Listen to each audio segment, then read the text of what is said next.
Look, I'm not going to sugarcoat this. If you're a man over 30 trying to lose stubborn belly fat, you're in for a tough time. The reality is that 9 out of 10 guys are going to fail. And if you've failed before, hate what you see in the mirror, or just feel stuck, you're not alone. I lived that for years before losing 80 pounds, and I have finally figured this out. So here's my goal today. Viewers of this video, I want to flip those odds in your favor. 9 out of 10 of you are going to succeed. Because I can tell you from personal experience, at the end of that rainbow, it feels exactly like you'd expect. It feels fantastic. I'm gonna give you the 3 golden rules that I always follow during a cut, that if you copy will put you well on your way to eliminating all your belly fat. And most importantly, you'll avoid the mistakes that most of my clients have been stuck on for years. So point number 1 is this video by Jeff Nippard that he titled, "I Cut My Workouts in Half." This was the thumbnail. It could have changed since then. I wrote this video a little while ago. But here's the premise of what he talks about. It's basically why this whole thing matters of having more muscle, and it's because it makes cutting so much easier whenever you have all those calories just being burned doing nothing, because metabolic tissue, muscle, takes a lot of energy to maintain. In my opinion, picking sets and reps, like picking it and then going to that number of reps, is trash. I prefer only 2 sets, and a lot of people will say that's way too low volume or that you're just cutting your workouts and being a sissy, but I think that the volume is making up for the lack of intensity.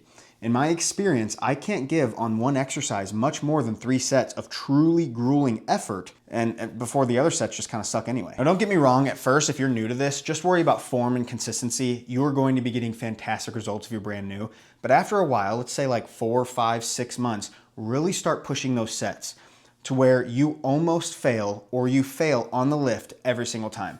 Now on like a bench press or something, you might not be able to go to straight failure, but you might know that if I tried this again, I might fail. And that could be good enough. But like on a bicep curl, you should keep going until you literally can't lift it anymore.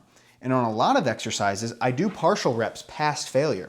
So like a lat pull down is a great example. If I'm able to pull the bar all the way down here, let's say I start missing it and I reach my chin, I'll keep going until I can't reach my chin anymore, and that's whenever the set's done. I find that when I train like this, I'm training much more intensely. It has helped me build muscle. If you look at my old videos, you will see I've built a lot of muscle. And this was the main change I made, was how hard I was lifting. I find that on my sets, oftentimes I will reach 17, 18, 19, 20 reps because I'm surprised by my strength. And then, I adjust on the next set or the next week or whatever, depending on the situation, so that I don't enter into those reps again. But let's say I increase the weight to 210 pounds on fill in the blank exercise, and I do 12 reps that week, and then the very next week, I push it balls. I'm not going for 12, I'm not going for 13, I'm going as far as I possibly can, and I end up doing 17 reps. That growth, all of that, I wouldn't have had that had I mentally thought I was stopping at 12. And then I adjust on the very next set so that I exit that rep range again. So I like to be somewhere in a 10 to 15 rep range, and if I get above 15, I'm always adjusting that, but I don't stop at 15 for the sake of stopping at 15. I hope that makes sense. So I think this next thing is gonna bring it together for you like you've never really heard it before. I think it's gonna make a lot of sense. So rule 1 is lifting with a lot of intensity. Rule 2, I think, is gonna put this in a way that you have never heard before that is gonna make a lot of sense. Imagine fat loss like getting out of a huge amount of debt. Let's say you're $100,000 in the hole and you get a job on the side after work that pays you $1,000 extra a month. It would obviously take you 100 months to get out of debt. Now, fat loss isn't going to take you that long, but that's the point, is that by doing a little bit extra, the consistency of tackling this massive debt is what gets a person finally out of debt. If you have put yourself in $100,000 worth of fat debt, it's going to take longer than a little bit to get out of that. Because think about it, it's years of overeating, years of low movement and bad sleep, all these habits that have been deeply ingrained. And all of these bad habits, they accumulate like interest and put you into debt. And you know that you're high in debt by all the body fat on your body. So here's the takeaway. Cutting belly fat isn't about trying harder. And I know you've been there, I've been there, I'm one of you, okay? I know that we just want to, as men, we just want to try harder. But it's more about paying off debt with consistent installments. I thought this quote was so cool. ChatGPT came up with that. I'm gonna read it to you in case it's not coming up there. You need to be more consistent on boring fundamentals than anyone else you know. And I love that. This really is boring. There is no secret sauce. I wish there was. But if you're consistent on the boring stuff, on the easy stuff, it's like everyone knows what to do. We'll just keep doing it day in, day out. And if you mess up, get back to it. Okay, for rule 3, I used this analogy with a client literally yesterday, and I added it to the script today. I love this and I hope you like it. I hope it makes you feel really encouraged. Let's say this is a road, and it is, by making it down the road, you have achieved success. At 3 points in the road, there are speed bumps.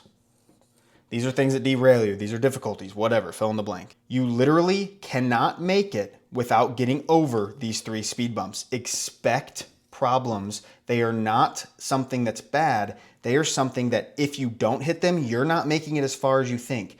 Be happy when you hit these, because when you overcome them, you are now a person capable of getting to the next speed bump. And eventually you are in the promised land. I promise you. So here's the thing.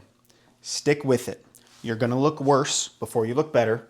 I just noticed in the mirror, like literally yesterday, first time I've ever seen it, there's like this fold of fat kind of like right here on my belly that's never been there because there was too much fat for it to fold, you know? And so it's just like you're gonna look a little bit flabby before you look firm.